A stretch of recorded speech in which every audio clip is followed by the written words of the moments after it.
donnant naissance, au bout d'un certain temps, à un soleil et à des planètes.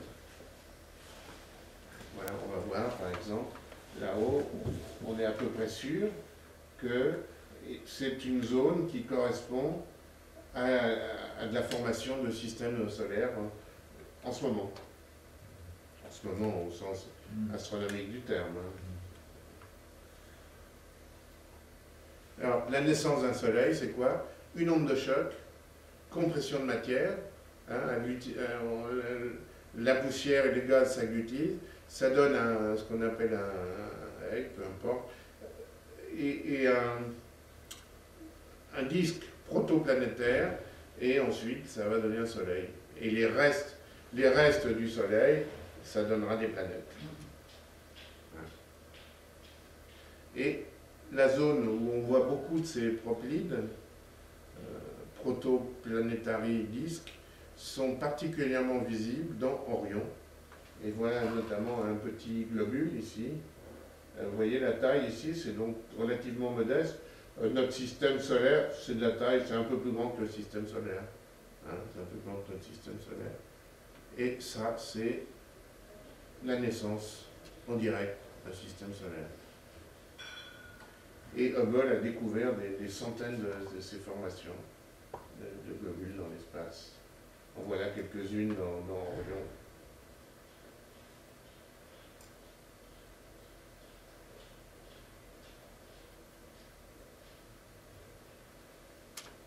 Dans Eta Carina aussi. Hein, on voit bien ici. Vous voyez l'onde de choc? Vous voyez? Il y a tous les ingrédients pour créer des nouveaux systèmes solaires. On le voit mieux ici. Cet agrandissement. Voilà, c'est très... On voit le système solaire en formation avec les jets de matière de chaque côté. 0,6 années-lumière, ça veut dire que c'est relativement petit. Hein, et l'étoile est en train de se former ici.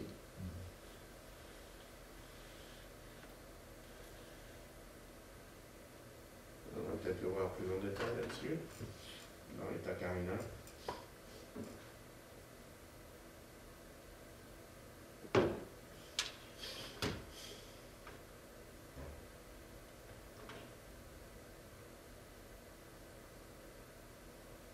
Il existe des films avec plus haute définition, d'ailleurs, vous les avez sur le DVD. Hein.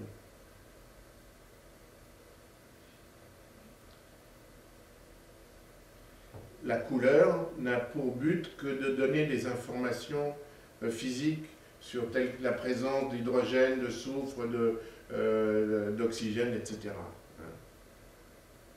Et vous voyez, en fonction des différents filtres, on peut faire disparaître ou apparaître les étoiles du fond. Alors, je vous ai parlé de la naissance des étoiles, mais une étoile, ça naît, et ça vit et ça meurt aussi. Hein. Et alors là, c'est les plus belles images de Hubble.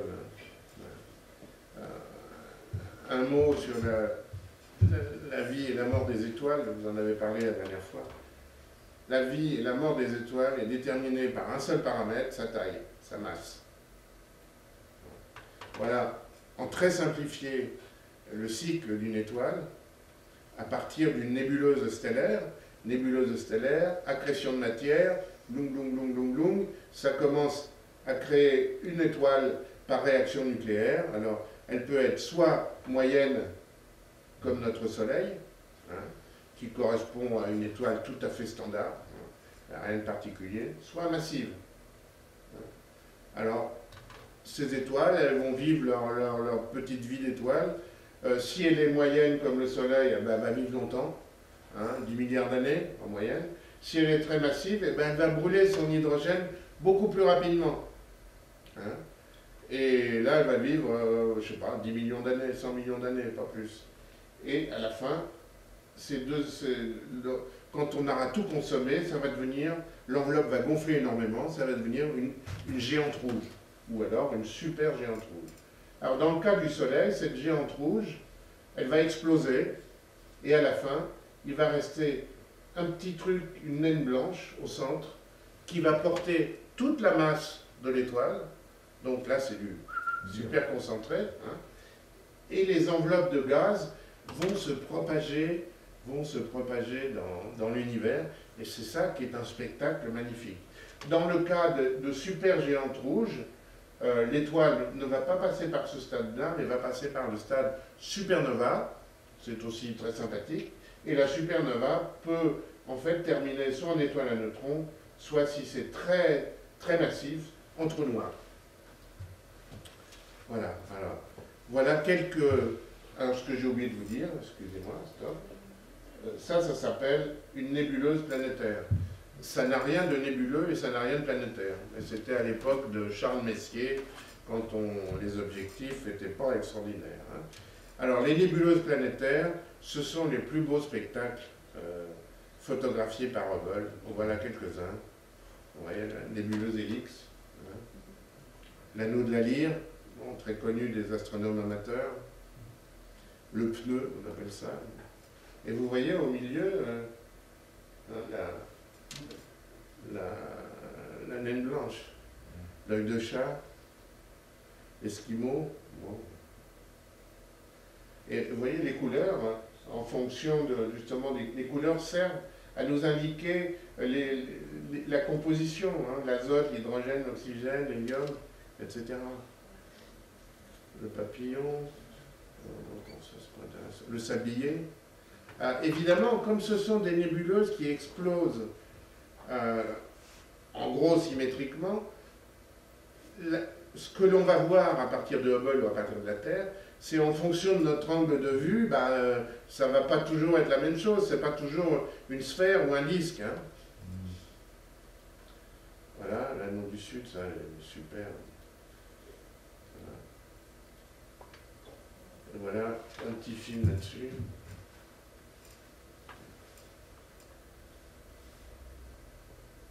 Alors, il y en a qui sont très symétriques, et il y en a qui sont un peu moins, suivant l'angle de vue.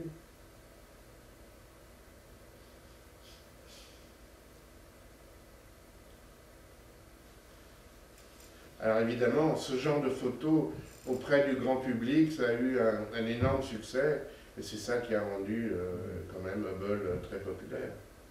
Là, on voit des proplites, là, justement. Voilà. Alors, les supernovas, et on s'approche de la fin. Il neige pas? Non. Non. Tant pis. Bon, les supernovas, alors Hubble s'est aussi intéressé aux supernovas. Vous savez ce que c'est une supernova? Je vous ai montré la fin de vie d'une étoile massive, quelque chose qui explose de façon intempestive. Le problème, c'est que c'est un phénomène très rare. En moyenne, une supernova par siècle et par galaxie. Il faut y être. On a un énorme avantage. Lequel? Il y a beaucoup de galaxies. Hein? Il y a des milliards et des milliards et des milliards. Donc, mais dans notre propre galaxie, on ne voit pas souvent des supernovas. Hein? Tycho Brahe a eu la chance d'en voir une, Kepler a eu la chance d'en voir une, et puis c'était tout dans notre galaxie, dans notre propre galaxie. Après, ça a été 1987, la première supernova de l'ère des télescopes. Hein? Alors, la plus célèbre, vous connaissez tous, c'est le crabe. Alors là, il y a quand même un vrai mystère, parce que le crabe a été détecté en 1054 par les Chinois. Ça a brillé pendant plusieurs semaines, pendant la journée aussi, et on n'a rien vu en Europe. Alors bon, je sais bien que c'est l'époque des guerres de religion, tout ça, on n'avait peut-être pas le droit de regarder le ciel. On a regardé tous les textes, on n'a rien vu. Je ne sais pas pourquoi. Donc c'était quand même pas réservé qu'aux Chinois, hein, la Terre tourne. Et voilà la belle nébuleuse du crabe. La gravure que vous aviez là, elle se rapporte à la supernova? Non. Non. Non. J'ai essayé de trouver un astronome chinois. Ah oui, d'accord. Hein, c'est déjà pas mal. Hein. C'était pas facile. Hein. Non. Sinon, il y a des gravures où on voit les signes cabalistiques chinois. Mais je l'ai aimé, là, Toto, il a l'air sympathique. Voilà la nébuleuse du crabe, vue par Hubble. Alors, les couleurs nous aident. Hein. Le bleu, c'est quoi? C'est l'oxygène neutre. Neutre, ça veut dire non ionisé. Hein. Le vert, le soufre ionisé une fois. S-, ou S+, S-. Oxygène doublement, et le rouge, l'oxygène doublement ionisé. Mais vous voyez, Hubble nous permet de voir tout un tas de détails qu'on ne voyait pas, qu'on ne voit pas depuis la Terre.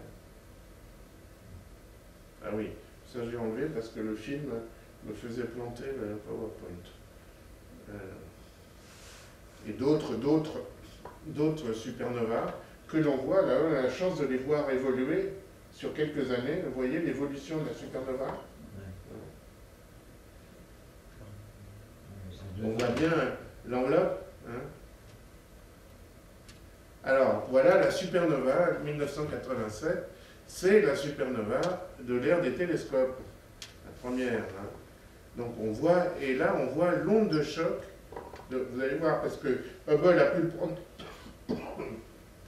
sur plusieurs années, et on voit l'onde de choc qui se propage. Elle est